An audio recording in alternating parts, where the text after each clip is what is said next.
नमस्कार मंडळी, तुमचं स्वागत आहे गुन्हेगारी दुनिया या आपल्या मराठी यूट्यूब चॅनेलवर। आज आपण अशा एका घटनेबद्दल बोलणार आहोत जी केवळ तेलंगणाचं नव्हे तर संपूर्ण देशाचं काळीज पिळवटून टाकणारी आहे। आई हा शब्द उच्चारताच आपल्या डोळ्यांसमोर त्याग, प्रेम, माया आणि बलिदान यांचं मूर्तिमंत रूप उभं राहतं।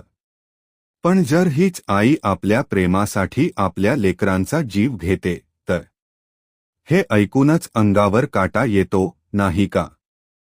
ही गोष्ट आहे तेलंगणा राज्यातील अमीनपूर या गावाची, एका 40 वर्षाच्या महिलेची आणि तिच्या नालायक प्रियकराची, ज्यांच्या अंधप्रेमाने 3 निष्पाप जीवांचा बळी घेतला। रंजिता एक साधी गृहिणी, नवरा आणि 3 मुलं, साई कृष्णा, मधुप्रिया आणि गौतम हेच तिचं विश्व। चिन्या राज तिचा नवरा, रात्रीची ड्युटी करणारा प्रामाणिक कामगार।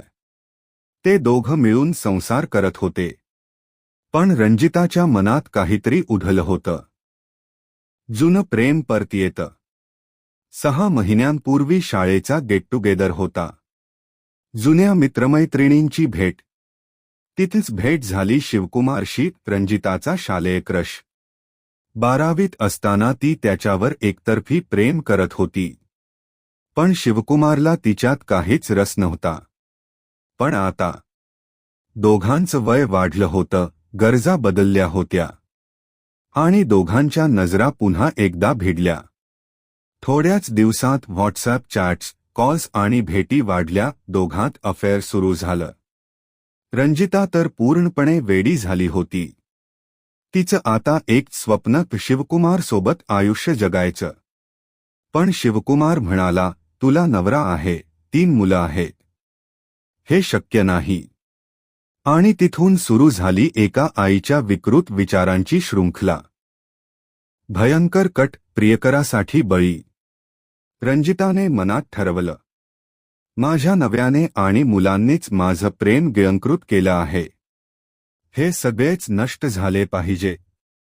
22 मार्च 2025 रोजी संध्याकाळी रंजिताने खिचडी केली आणि खिचडीसाठी दही आणलं। त्या दह्यात प्रचंड घातक विष कालवलं। तिचा नवरा चिन्या राज, तो निघून गेला ड्युटीवर। त्या दिवशी काही खाल्लंच नाही। मात्र तिचे 3 निष्पाप लेकरं, 12 वर्षाचा साई कृष्णा, 10 वर्षाची मधुप्रिया आणि 8 वर्षाचा गौतम, या तिघांनी ती विषारी दही भात खाल्ली आणि काही तासात त्यांची तब्येत बिघडली। मृत्यू आणि नाटक। दुसऱ्या दिवशी सकाळी चिन्या घरी आला आणि समोर पाहतो 3ही मुले बेशुद्ध, तर बायको पोटदुखीचं नाटक करत होती। त्यानं शेजाऱ्यांच्या मदतीने चौघांनाही रुग्णालयात नेलं। पण डॉक्टरांनी सांगितलं, 3ही मुलं आता या जगात नाहीत। रंजिता मात्र ओव्हर ॲक्टिंग करत होती, माझं पोट दुखतंय, मलाही काहीतरी झालंय म्हणत। दहीवर संशय घेत पोलिसांनी दुकान सील केलं। पण दह्यात विष नव्हतं आढळलं। मग कसा झाला मृत्यू? पोलीस तपास, सत्य उघड होतं। पोलिसांनी प्रकरणाची गंभीर दखल घेतली। रंजिता आणि तिचा नवरा दोघांचे मोबाईल तपासले आणि इथेच मोबाईल चॅट्स, कॉल रेकॉर्ड्समध्ये सापडलं शिवकुमारचं नाव। पोलिसांनी सखोल चौकशी केली। एकदाचा 15 दिवसांनी रंजितानं अपराध कबूल केला। ती म्हणाली, माझ्या प्रेमाच्या आड माझं कुटुंब होतं। मला शिवकुमारसोबत नवीन आयुष्य होतं, म्हणून मी 3 मुलांना संपवलं। ही कबुली ऐकून तपास अधिकारीही सुन्न झाले। आरोपीचं भविष्य आणि समाजासाठी धडा। रंजिताला अटक झाली आहे। शिवकुमार विरोधात ही चौकशी सुरू आहे। या घटनेने एक प्रश्न निर्माण केला आहे, आईपण, प्रेम आणि जबाबदारी यांचं खरं स्वरूप काय असावं? 3 निष्पाप जीव, ज्यांनी अजून जग पाहिलंच नव्हतं, आज त्यांच्या आईच्या अंध प्रेमात मरण पावले।